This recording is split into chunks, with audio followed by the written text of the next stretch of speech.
Welcome to Evoke's webinars and podcasts. My name is Judith Sadora, and I am one of the therapists at the Cascades location here in Central Oregon. Tonight, we will be talking about racial identity and attachment, how that pertains to attachment. Throughout the webinar and throughout this discussion, you will hear me reference transracial adopted families in regards to adoption and families within that demographic. But I want you guys to know that this is very intersectional. And so that means that it can pertain to many different types of families, as well as attachment and race, right? And so this podcast, this webinar is really going to discuss how clients and families that identify as others, whether it's having learning disabilities or sexual identity, or even whether a client is on the spectrum, right? And so it's identifying clients that would be classified as others, right? And how attachment is relevant and relationship and connection is relevant to their development. So throughout the webinar, I will be talking about race and talking about those of color, people of color, children of color that are adopted in particularly white families. But just please know that this is so intersectional and can apply to so many different demographics and profiles within families and clients. So just a little background about me. I don't know if some of you guys may have listened to this podcast a while back over the summer, but I wanted to reference that there is a podcast that I did back in either June or July, and it was in regards to cultural identity and social graces. And so really looking, it was very more on the surface level of looking at cultural identity and within adopted families. This one is going to go a little bit more in depth. We're going to talk a lot about attachment and how that pertains to that. So you can always go back to the podcast and look that podcast up and kind of hear a little bit of that information. But tonight, we're going to be talking a little bit more about attachment, how that pertains to racial identity and that development, especially when it comes to human connection, right? Caregiver, parents with adolescents and kids. And so just a little bit about my background in terms of how I came into this work and why this is super important for me. Why is this a really important topic for me to talk about and to discuss? So my background in terms of the work that I do, I am a marriage and family therapist intern, and I was doing outpatient. So I worked with couples and families predominantly in Vegas, doing outpatient work in Las Vegas. And also, I was a middle school counselor. I did that simultaneously for a few years. And then I decided I wanted to get more into the residential field, this type of field that we're in right now. And so I went and worked for a residential treatment program in Nevada. It was like a working cattle ranch. So it was very experiential. In that time, in that space of working in that, I noticed that the majority of kids that I worked with were transracial adoptees, clients of color. And that had white parents, white families, lived in white neighborhoods, whether it's California, New York, et cetera. And so in that time, working with these clients and working with these parents, there were some questions that would pop up. Parents would feel very uneasy and very uncomfortable on how to navigate race and how to navigate what those important topics and what that meant to their children.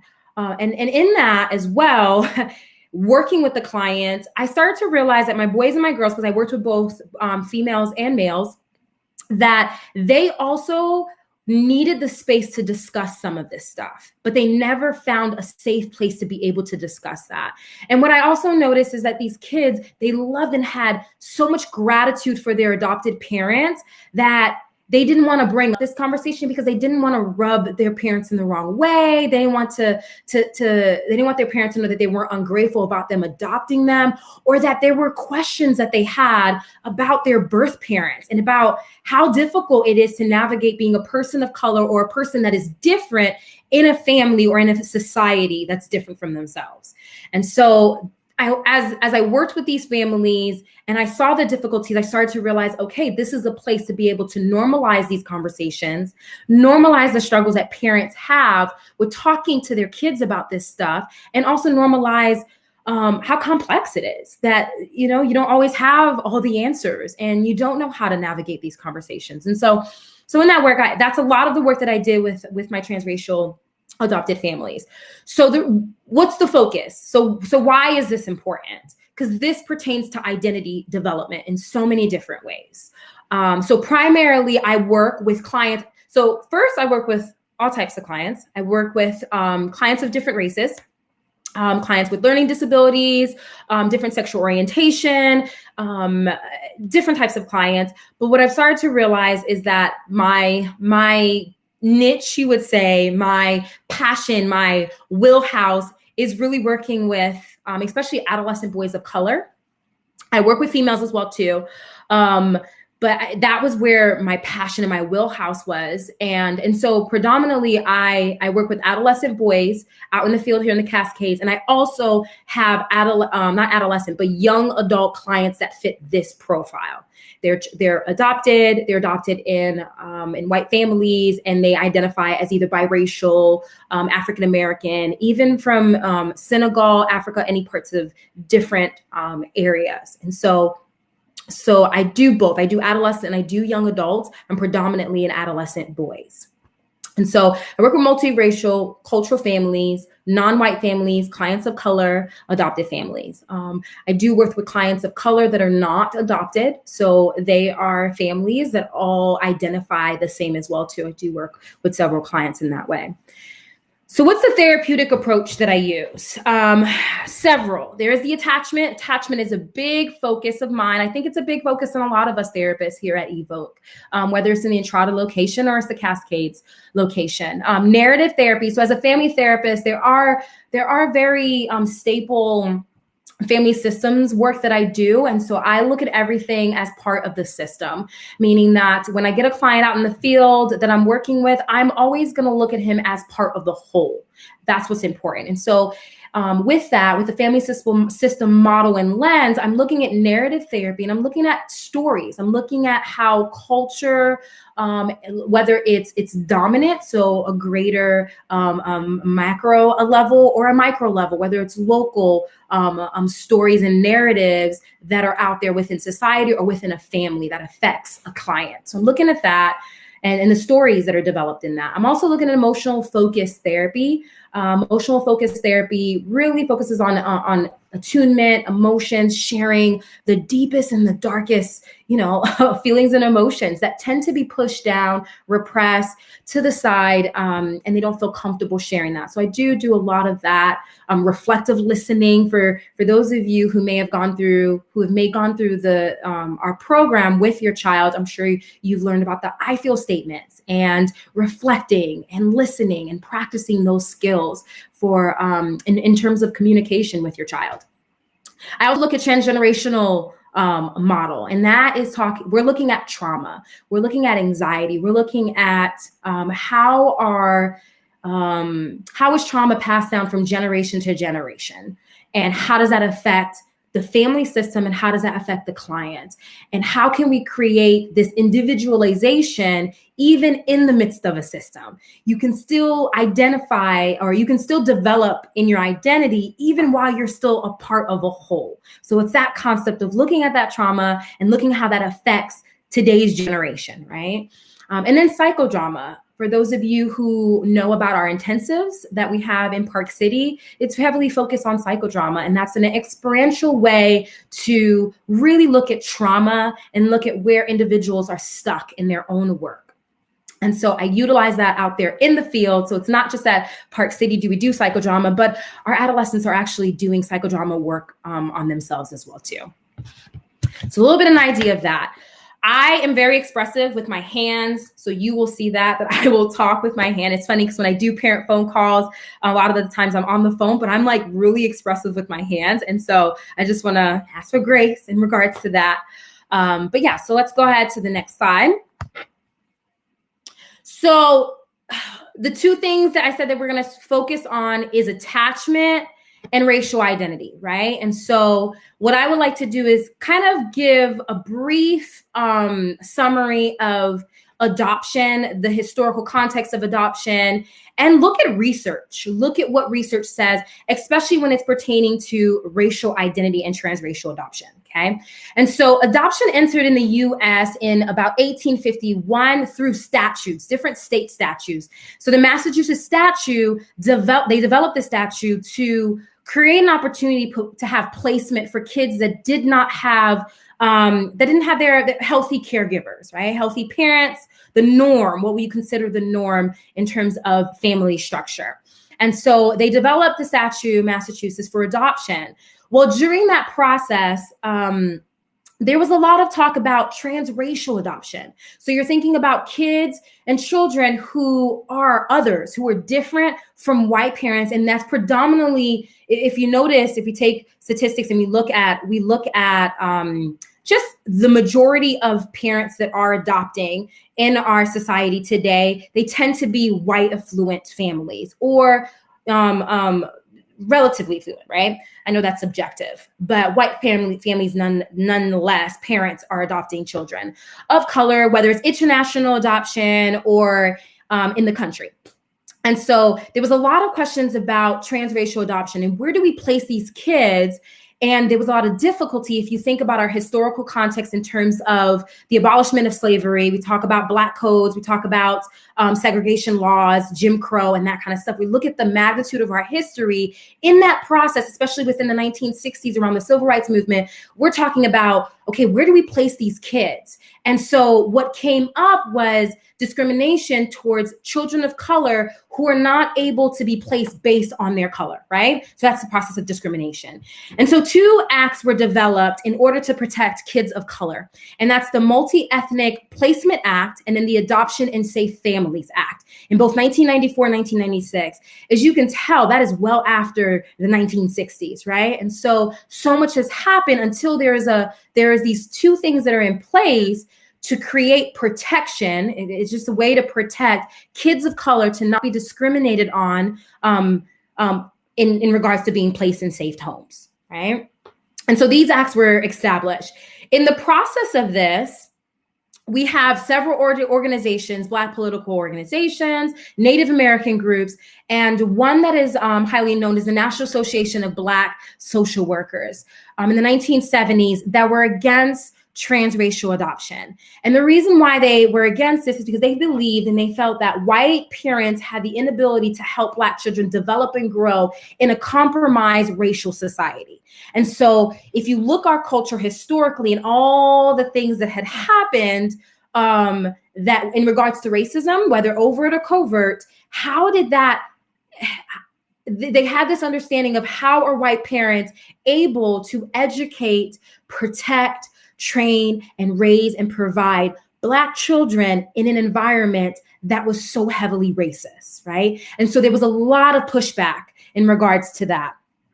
They also felt like the isolation, typically when white families were adopting, because of certain laws and policies, white parents are adopting these kids into their family. Well, then there tends to be more of an isolation for these Black children in terms to them being involved in their culture, in their roots. So they're isolated, they're taken away from their roots, from their culture. And so what happened when one is taken away from their roots and their culture and they're isolated for that, right? So there tends to be a lower level of identity development due to that. And that was their point. That was their disagreement in regards to transracial adoption.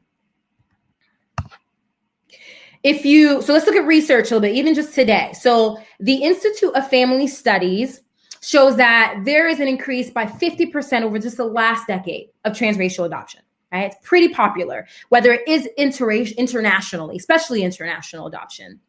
About 64% are multiracial adoptees, 62% Hispanic adoptees, and about 55% Black adoptees, right? So those are the numbers, is that it's more than half of adopted families are transracial. So there's this intersection of race and culture, right? So what do transracial adoptees and research say that works? Because you have this, this is interesting because I was on the phone with a parent, a potential parent that wanted to find placement for their son who was biracial, and this is an adopted family. They fit this profile, and this parent actually on the phone with me said, "I wanted to ask you one last question, Judith," and she brought up the National Association of Black Social Workers and their rebuttal, their concerns in what they say in regards to why they don't believe transracial adoption should concur. And she asked me about my views. She's like, "What do you think about?" I'm just curious. And so here I have a white mother on the phone with me who is asking me, a client of color, right? Not client, a therapist of color, how I feel about that, especially as I work with this specific demographic. And in that moment, I had to tell her about research and what research says. But this is another thing that I had to talk about is because of those concerns that have been rebutted and have been out there, people decide, okay, researchers like, we need to research this. How effective is it for kids of color to be in white homes compared to same race adoptees being in same race homes, right? So let's see the effectiveness. And so there is a reading that I would highly recommend. I like to give this to my clients out in the field just so they can kind of get some information out of it. And it provokes some questions that they may have within their own story as well too. But it's actually, it's a book, and it's by two authors, researchers that wanted to really gather all the empirical research in regards to this very topic, and then wanted to compare those research findings to the narratives of transracial adoptees. So interviewing a number of different young adult adoptees that are transracial, interviewing them and finding out what was their story like? What do they have to say about their experience in their home, their adoption experience, what worked, what didn't work, and then taking those two things and seeing if they match, if there's a comparison there, if it's parallel to the empirical research that we're finding. And so they did this, and what they're noticing is that there are similar levels. In one research in 2015 says there's similar levels of identity development and adjustment in transracial adoptees as well as same race adoptees. So that means that you take a child of color, whatever demographic that they identify their or race that they identify themselves as. They took them, put them in a home. So those kids that are in a home with white parents. And compared it to white adoptees who are placed in a white home, and seeing what are their identity development, what does that look like? And so in that, they find that there are similar levels, right? In this research, in terms of the interviewees, it was remarkable. This is an amazing book, and I'll make sure to add and talk about that resource in just a little bit after we discuss this. But throughout the interview, they found that one, the majority of transracial adoptees support transracial adoption. They all were like, I wouldn't trade it for the world. I love my parents. I'm grateful for them. And they have given me an opportunity and a love and a caring home that I would have never had if I had stayed in the system, in the foster care system.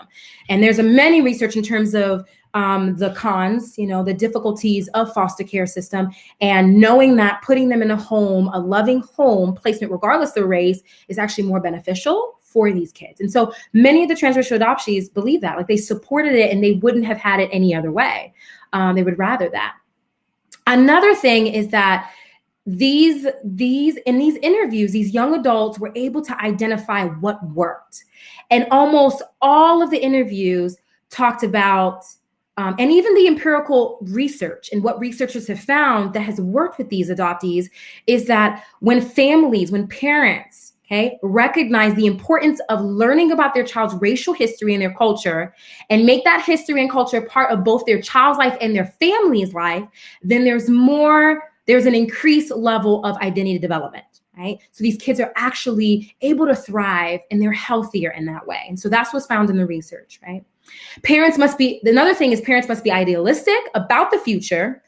So hopeful, right? Optimistic, but also realistic about the society in which they now live in. The society in which their child now lives in as a child of color. what is going on in our dominant culture and our society that can affect the development or affect just even their ability to process emotionally, right? Mentally, even in regards to learning, even in regards to, so many different things. So being realistic about the society in which that they live in and how that affects their development. And so the more parents were aware of that, and I want to preference to say also there's such an importance to, it's one thing to learn about your child's history. It's another thing, this is the term that I would actually like for it to be. This is my theory, is changing it from transracial adopted families to interracial families. Because I think the moment that you were able to, one, embrace your child's culture, be aware of your child's culture, race, history, and that kind of stuff. But it's another thing to now be aware of it, but also embrace it, incorporate it. There's an intersection, there's an integration. This is a part of our family identity, even if we are not that child's race, right? So it starts to be engraved within the family. When you're able to do that, what ends up happening is you become an interracial family, right? You become a family that is complex in so many different ways, but it's this integration. It's this intersectionality that happens where you're doing relationship and you're doing life with someone, but you're also understanding where they come from and speaking the same language in some ways, if that makes sense. Another study, Joyce Lander, she did a study where she interviewed 136 parents, right? And there's a number of different studies that are like this, where they actually interview parents to see what that process was like for them in the adoption process.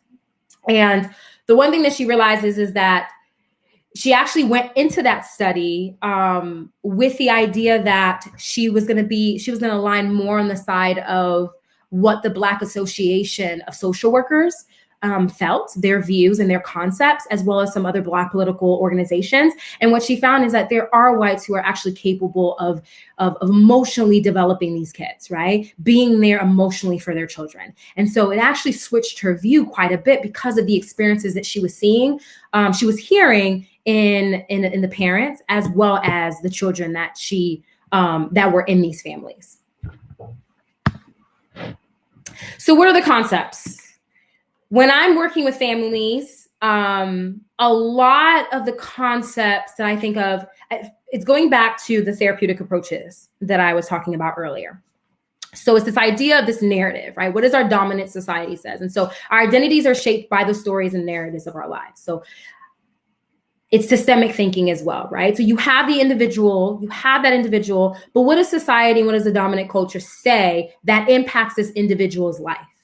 One example of this is sometimes I will hear, it's hard for parents, and this is understandable, where parents are like, I don't know how much does race affect my child. Is that really an issue? Is that really a problem? I just don't think that that's really necessary. Well, let's take a look at it. If a dominant culture classifies or gives a specific narrative of how people in different groups act and behave and how they should, like there's stereotypes, right? If there's stereotypes, if there's categories, if there are these boxes that people are placed in based on their race or their learning disability or their gender, their sexuality and things like that, then how is that going to affect them as a child, right? And so does that mean that they have problematic behavior still?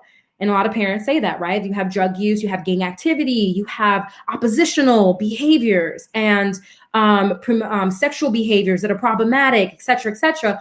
Well, how much of that is influenced by society, right? And the dominant stories around us. Problems are also experienced as a result of negatives of social and political cultural influences. Right into that, right? We have to look at culture influences and how much that affects our kid. And so it's not as easy for me to diagnose a child. I understand the level of diagnosis and why that's important, but I don't tend to go there first because I have to be aware of the society that we live in and the culture that we live in. What is peer pressure? What is social media? What is entertainment? What does music say? And how does that affect this child developmental stage, especially around the age of 13, 14, right? We're talking about the tweens. We call them the tweens age. And that's an area in their development where they're trying to figure out who they are. who they are, who they belong to, what their voice is. That's when they start to separate themselves from their parents and they want to identify themselves, right? So there's natural adolescent development in that, and social and political and cultural aspects are always going to be an influence in some way. So I really hold that to a high level and high standard in terms of conceptualizing, right? And seeing what's going on with the kids that I'm working with. So these problems are not internal to people alone, but are also viewed by the therapist as being problems within an external context, right? And so again, it's the same concept that I'm going to look at the outside external factors and how that influences the child or a family, even a family. The past is currently influencing the present. So there's this high level of, I'm going to look at historical trauma. I'm going to look at family trauma. Not only am I going to look at family trauma, that's generational trauma that's been passed down, whether it's been sexual abuse, substance abuse, mental illness in any sort in terms of depression, anxiety, as well as any kind of emotional process or maladaptive behaviors that's been passed down from generation to generation. I'm going to look at that, right? And then I'm also going to look at historical in terms of race. And so if I know that I have a child that's adopted, that's African-American, adopted in a family, well, I'm going to look at African-American trauma in the historical sense, right? In terms of the United States, let's look at historical trauma. What does that look like? Slavery, Jim Crow laws, right? Black codes and things like that. How does that perpetuate long-lasting trauma within a society and a group? Okay, and we'll talk a little bit more about that. So this is the attachment piece. So I gave you a little bit of history in regards to adoption and some of the concepts. Now it's talking about attachment. And there are previous podcasts. Brad Reedy does a great job. Dr. Brad Reedy does a great job of talking about attachment and how we view and see attachment out in the field and in the work that we do, whether it's in Park City or it's through anything that we do, right? Resources. So on this slide right here, you're going to see a cycle. This is the attachment cycle. If you will get anything out of, there's just a couple things that I would love for you to get out of this webinar. If you would get, and this is one of them, if you get anything out of the webinar, I think really understanding this model, this attachment model. I am currently studying at Portland University to work with adoption and foster kids in the state of Oregon. And so in the training, we talk a lot about attachment and what research says about attachment in terms of brain functioning, brain development. And we're going to take a look real quick at, I would love to go in depth about this, and maybe that's another podcast at a different time, but I definitely want to look at this cycle and the attachment and what happens here, and then and kind of integrate the idea of race into the conversation as we go through each attachment style. So we're looking at the attachment cycle. So it's the basic concept of going back to a child's need. So a child has a need, right? A child has a need. A child expresses a need. So we're looking at the nervous system. So there is a functioning within the nervous system, right? So we're looking at a child has a need. He expresses his need. The way that he expresses his need is by crying, right? You have crying, whether it's I need to be fed, my diaper needs to be changed, I need to be held because I'm anxious or feeling lonely or just want some attention, right? So that's a sympathetic arousal, right? The breakdown of the nervous system. That's a sympathetic arousal that says, alert, alert, alert, alert. This is what I need, and I'm going to express it. And at that time, and at that point, they are now waiting for a need to be met, that need to be met. Whatever that need is, they're waiting for that need to be met by a safe person, a safe caregiver, a safe mother, right? To come in. So the mother comes in, meets the need, and as the mother comes in and meets the need, now you have a parasympathetic break. And that means that you come in and the child is able to relax. The child is able to calm down. So that sympathetic arousal that is heightened is able to slow down, and they're able to trust at that moment, right? Because that need was met immediate, pretty much at a good time frame, right? And so this is the cycle that tends to go on.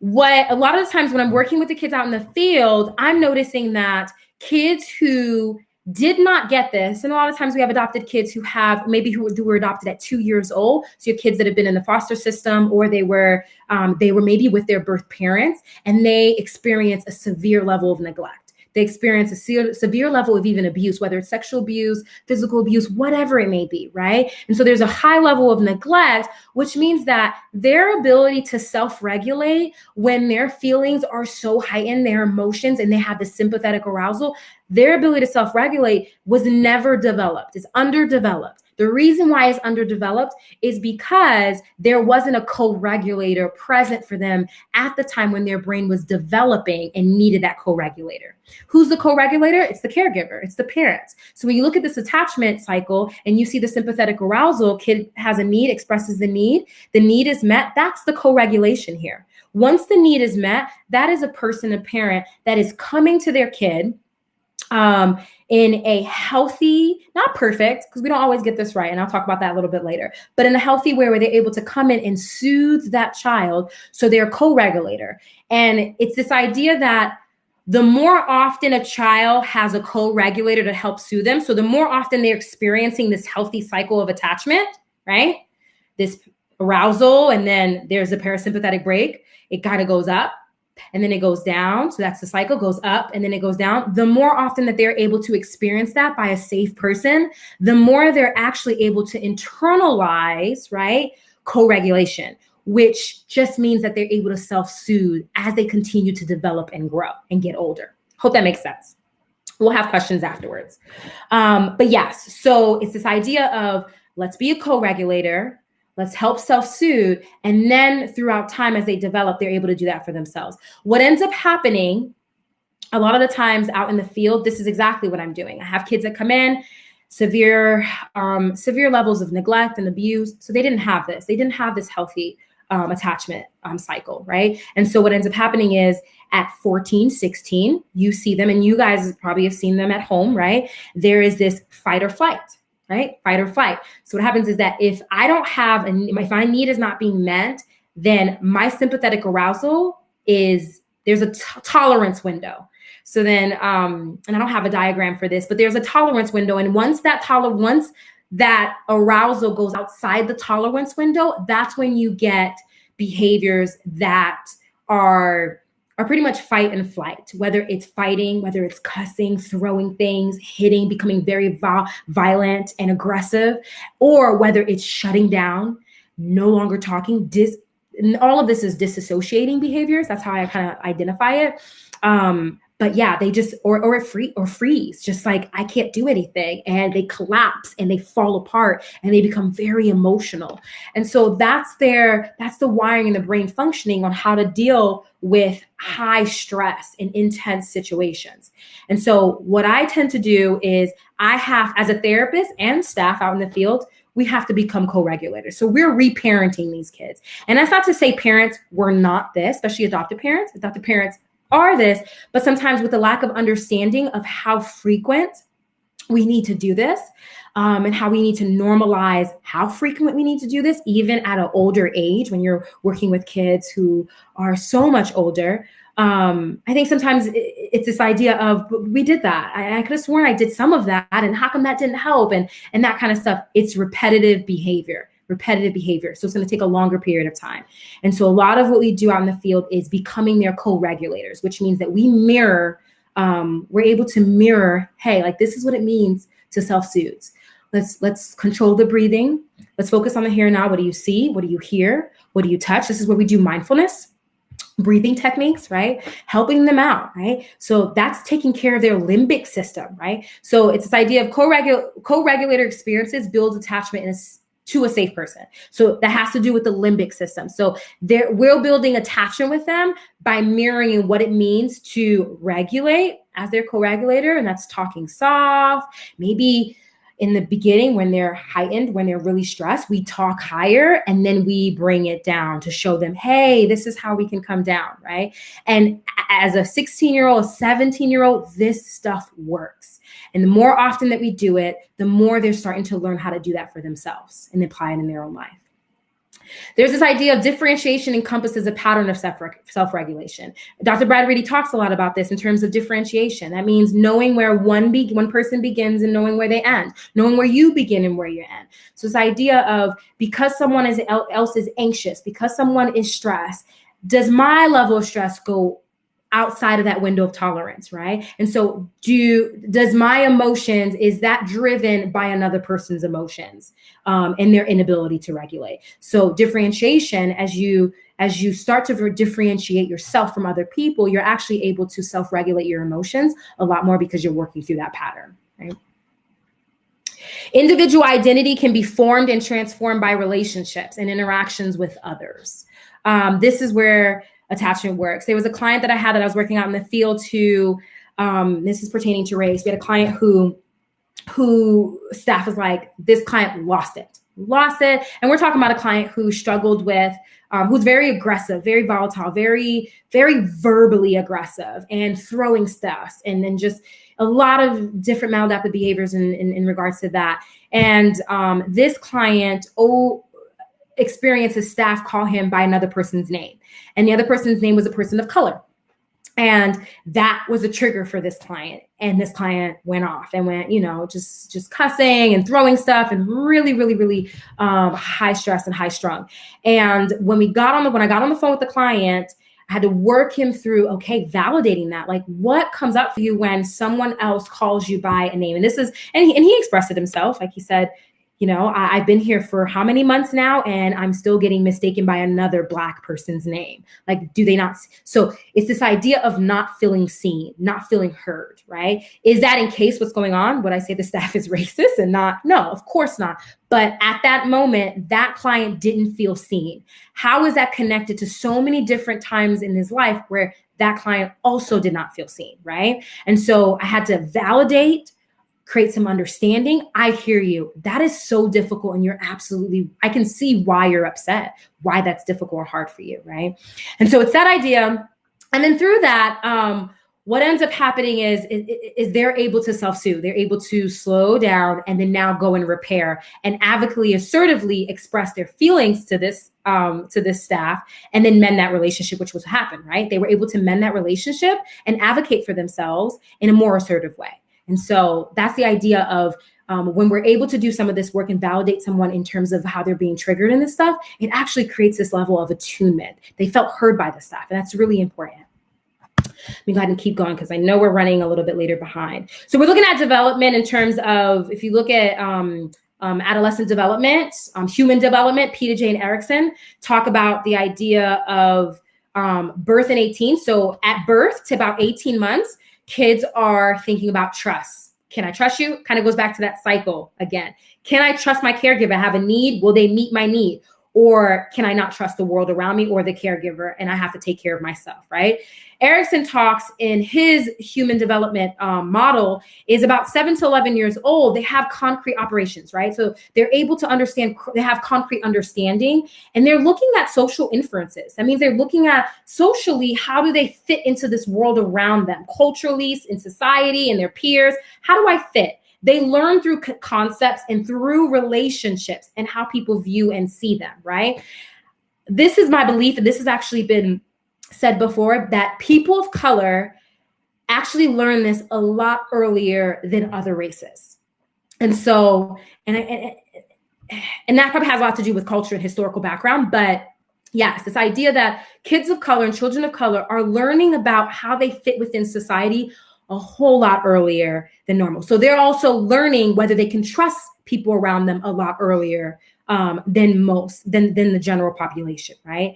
There's this idea, Stephen Porges talks about neuroception, and it's this feeling safe and not safe, right? Wondering, okay, am I threatened by someone right now? Am I threatened in this environment? Am I safe in this environment? And that happens at a below conscious awareness level. Below conscious awareness level. So if kids are experiencing this level of kind of figuring out whether they're safe or unsafe, then what does that mean for kids of color who actually identify or can pick up how they fit in society a lot earlier than the generational population, than the general population, right? So let's look at attachment. I'm sorry, these slides are sideways a little bit. I wonder what happened there. But we'll kind of work through them. I know you guys can't see them too well. Unfortunately, it got switched up, but we'll kind of work through it. So this idea of secure attachment. So secure attachment is, if we're looking at that cycle again, we're looking back at the attachment cycle that was right here, right? The sympathetic arousal to the parasympathetic arousal. If we're looking at that at the secure attachment, let's say caregiver is able to come, meet the need, and then at that point, the kid is able to slow down and have this parasympathetic break and feel safe and feel relaxed and feel like they can trust their environment and their caregiver. So this is what happened, a secure attachment. And how that pertains that to race, it supports an environment of honesty, transparency, and authenticity. Right? It acknowledges reality even when difficult and provides the experience of being seen, being felt, and being known. So that means that in adopted families, when we're talking about race, it's this idea of, if I experience, and there's a client that I worked with who came home from school, experienced a group of individuals that called him the N-word, came home and expressed to his parents, hey, this happened. Parents were irate. And were very upset, and they had the intention of fixing this. And through that irate, feeling very upset and very, just really, really upset about the situation, they contacted the school. They went to bat. They said, okay, we got to handle this. We got to take care of this because this is not okay. In the process of that, the kid expressed to his parents that at that moment, he learned that he could not talk to his parents about things like this because of their response. There wasn't a level of, hey, let's stay here. Let's attune, right? Let's talk about this. Let's have an honest conversation, transparent. How are you feeling with that? It was lacking that communication in that conversation where he then felt like, okay, this is bad. Clearly this is bad because my parents are responding in this way. And so I'm never going to bring that up, or I can't talk about it, or I've learned that this is something bad that I could never talk about. And he expressed that to his parents. So it's the ability to have honest conversations, right?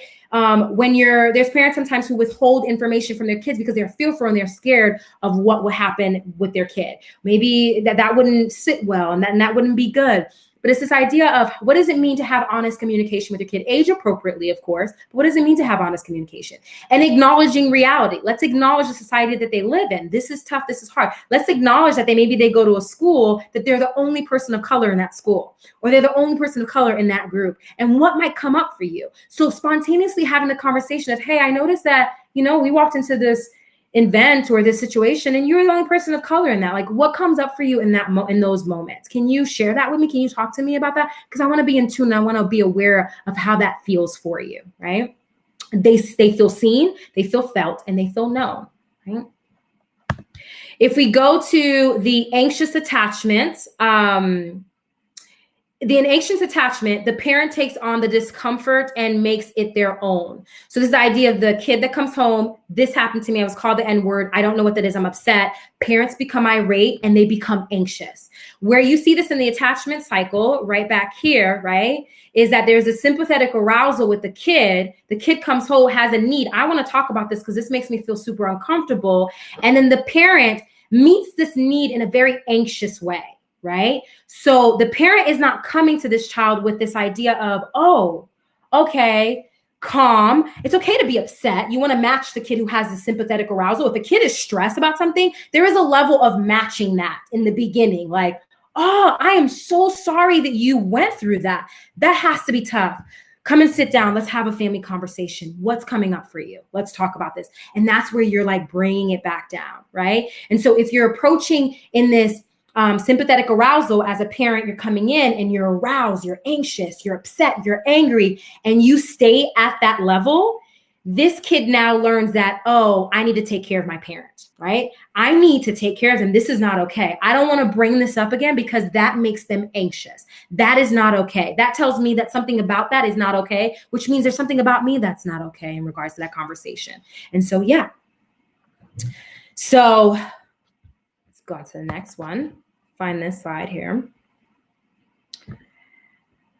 So the next one we're going to talk about is, make sure I didn't go. Yeah. So the next one we're going to talk about is avoidant attachment, right? And that's this idea of an avoidant attachment. The parent is not available for soothing or recognizing of the difficulty. The child does not turn to their parent for the support or to be seen. And that's this idea of a kid is undergoing racism, whether it's covert and overt. And it's hard to talk about this stuff. This is this is where I have a lot of compassion and understanding for parents, is that it's very difficult to have this conversation. If you've never done it before, then it makes a lot of sense. And so being able to care for parents and teaching them how to have these conversations is a lot of the work that I do, having compassion in regard to that and not shaming, because we can't shame parents in this stuff. But it's this idea of, if a parent is maybe not looking at that and is just unavailable to soothe or to help a child. So a child comes home and is expressing, this is what's going on, and the parent is not able to look at that, not able to understand, well, I don't think that's the issue. I think you're overreacting. No, that's not why they're looking at you right now. Even if it's not why a group of people are staring at a kid, even if that's not, when you dismiss their feeling at that moment, that makes a child feel like, okay, I can't go to you for support. I can't go to you to be seen.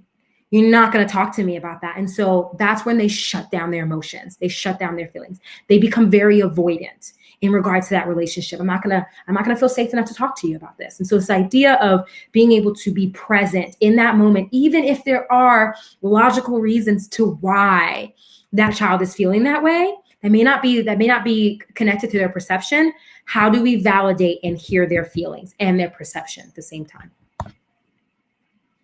Next one is this disorganized attachment.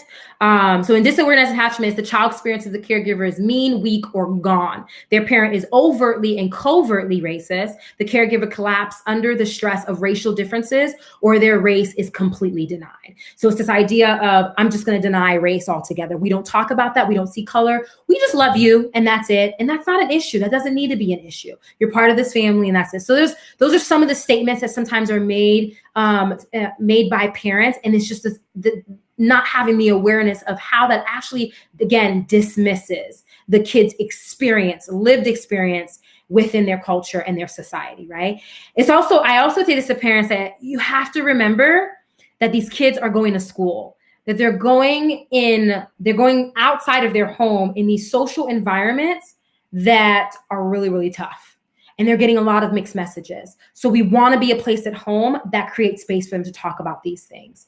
So it's this idea, when we talk about overt and covert racism is just plain racism, right? It's in your face. It's like someone calling someone the N-word, someone else, a person of color, the N-word. That's overt racism. Covert racism is statements like, we don't see color. You're okay. You're just like us. There's no need for that. You're loved, and you'll always be loved because you're part of this family in this way. Yes, that's true. But again, that's dismissing their lived experience. And that can be covert in some ways. So it's this idea of my role as a therapist. I'm going to go through this real quick. So I understand that I'm privileged because I am a therapist of color. And so the moment that I step out into the field and my clients see me, they immediately get this, yes, they can identify with me. They see someone that looks like them, and that creates this instant connection in some ways, right? And so I understand that, but I strongly believe, just like research says, that parents or even therapists or anybody of different races can have this level of attunement with their child or with a client. Doesn't matter the color, but it's all about awareness and creating space to talk about these things that are very difficult. I have to make sure that I'm differentiated, right? I have to make sure that I have worked through my own racism, trauma, any triggers that I have in order to be in tune to this client, in order to be in tune working with parents also, right? If parents say certain things that maybe are covert or overt, extending that grace and compassion. I've done my own work enough that I don't have to carry that. So I'm differentiated. My anxiety level doesn't go up. Attunement to self, I have to make sure that I'm secure. I create a secure and accepting and caring non-judgmental environment for my clients to feel safe. Not only that, but for parents to feel safe. I think it's super important for white parents to feel extremely safe in these conversations because it's such a touchy topic. Assist clients in becoming aware of and experiencing the emotions that have been previously dismissed by parents and pushed away, right? So I'm bringing those things up to the surface through some of the therapeutic techniques that I use. Like, let's talk about this. This is important. Let's create space to do that for you and your parents, right? Create a safe, non-shaming space for parents. I would never stress this enough. Like, it's so adamant that parents feel safe to be able to talk about this and show up authentically, right? Saying like, I don't know. And I said this, and crap, why did I say that? I messed up. I didn't understand that. I dismissed that, and I didn't know what to say. So I did this instead because that was very that was very stressful for me to see my child go through this. I didn't know what to say. Owning that and being okay with that and not feeling shame around that. This is a quote that I saw. It saddens me to realize a large majority of transracial adoptees are still being raised in all white environments where being colorblind is embraced over being racially conscious. To be colorblind in a family that has children of color is to say you are making the choice to ignore a large part of who that child is, right? This is an amazing quote that I got from Dr. Joy DeGruy. Dr. Joy DeGruy is someone that coined the term post-traumatic slave syndrome. So she studies historical trauma within Black communities. And she works a lot with adolescent boys of color, especially when it comes to anger, aggression, and that kind of stuff. And so I follow her work and have been trained by her. And she mentions this: I imagine I am not alone when I say that I do not wish to be erased in order to be embraced or accepted, right? So this idea of we don't see color, we love you anyway. You don't have to erase them. You don't have to pretend that that's not there. They're not different in order to show that we embrace you and we accept you. They know they're accepted. Research says that they actually are for transracial adoption, and they love the fact and appreciate and have a lot of gratitude for being adopted in these families. But they want to be seen, heard, and felt in that process.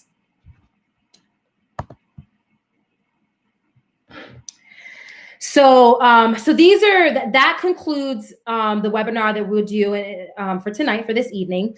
But there are some recommended webinars that I would definitely check out, and that is a list of them right here. So I would recommend that you guys check it out. If you haven't, check those out. These are good tools and good resources for parents. It's so beneficial. So I would definitely recommend checking that, and also checking out the Social Graces Cultural Identity podcast that I did over the summer. It's right in the podcast, so you'll be able to get that as well. So this is a time to open up for any live questions related to the topic. I am happy to help and aid in any questions that you guys may have.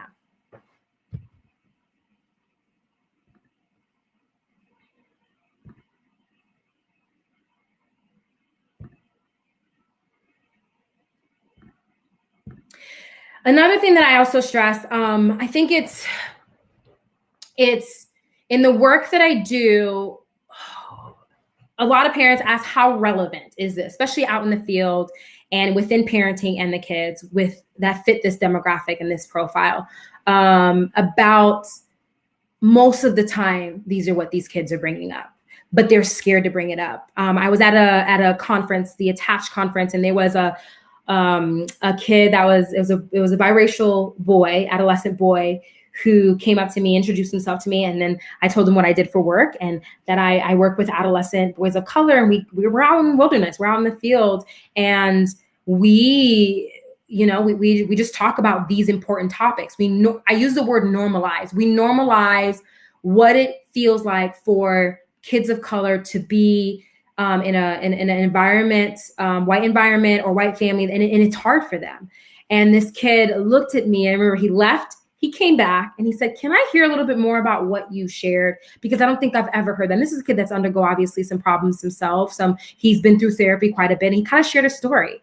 In that process of sharing the story, he just shared, he's like, "I've never once in my life have ever heard the word normalize." Like, how do we normalize the fact that it's difficult for me in my family as a person that's different, that's a different race and a different color? Like, why do you normalize that? How do you normalize? And I kind of just explained to him just what our conversations are like, and he went on to express, like, every time I go to therapy, I've had a number of different therapists, and that seems like the elephant in the room. There's therapy. I can pick up the therapists do not know how to have these conversations. They don't know how to talk about this. And I'm not going to bring it up because I see that people are uncomfortable bringing it up. And he went on to express, like, this moment right now, I feel more heard and seen and understood in this short conversation with you than I ever had being in therapy and in being in my session. So I go to say this, I stress this because kids are not going to bring it up.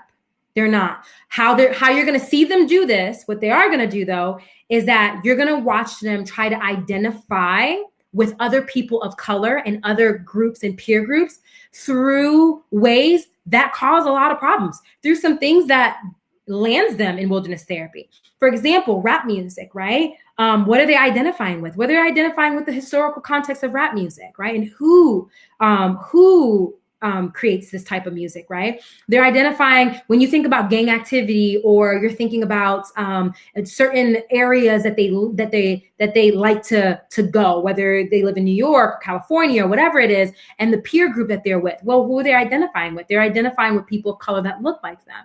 And so even though there's maladaptive behaviors that are there and are troubling, yes, that causes a lot of stress and anxiety for parents, for you guys.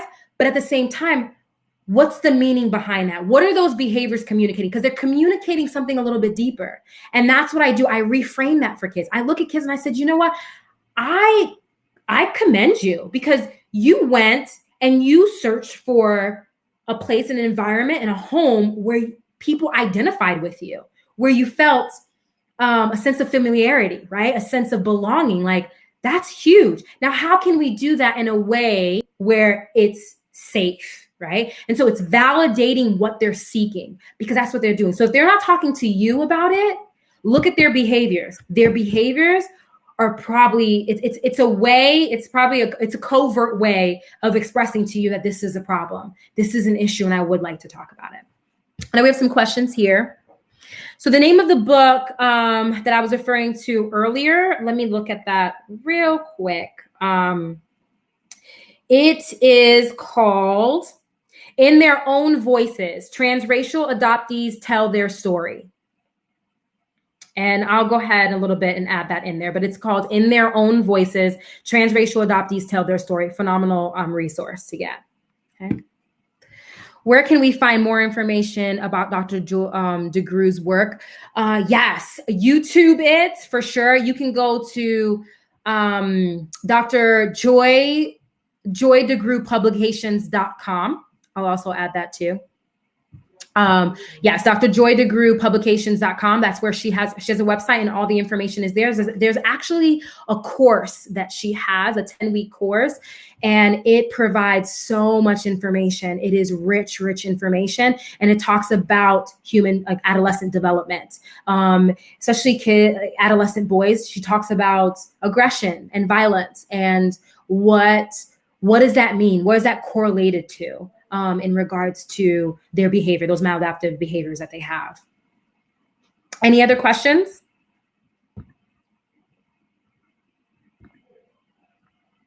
Yes, those resources are right there for you guys. So, parent support groups. Some of the parent support groups that we have coming up, we have the New York one was November 4th.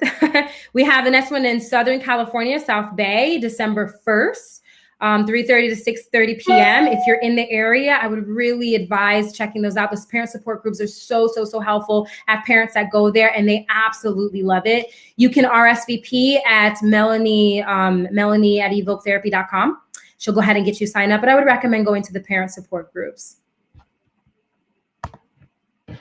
Some of the intensives that we have coming up, we have Finding You intensives. We have for the month of November 13th and 17th, but that's full right now. But we ended up adding a Finding You because the October, November was full. These things are amazing.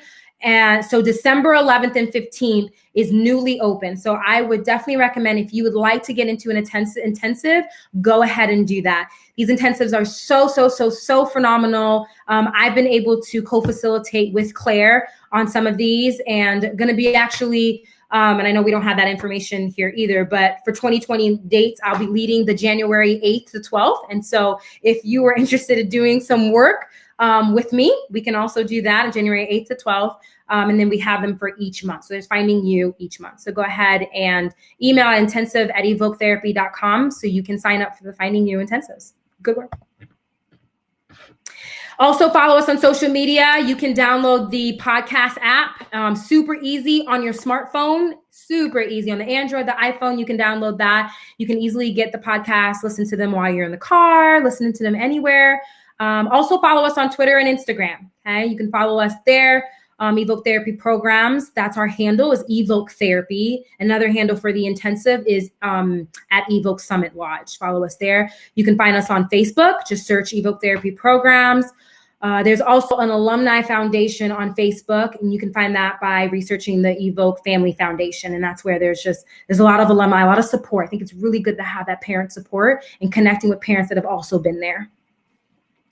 We also have a blog that comes out, and that blog is done by several therapists that work out in the field, that work at the Summit Lodge, or etc. So check out the blog as well too for some good resources. Thank you guys so much for joining us on this podcast. I'm so excited to have been able to spend the evening with you guys. I hope this was rich information for you. And definitely, you can also email me at judith@evoketherapy.com. Let me know if you have any suggestions of more podcasts that you would like to see me do on certain topics. And I can do that for you guys. So you guys take care and have a great evening.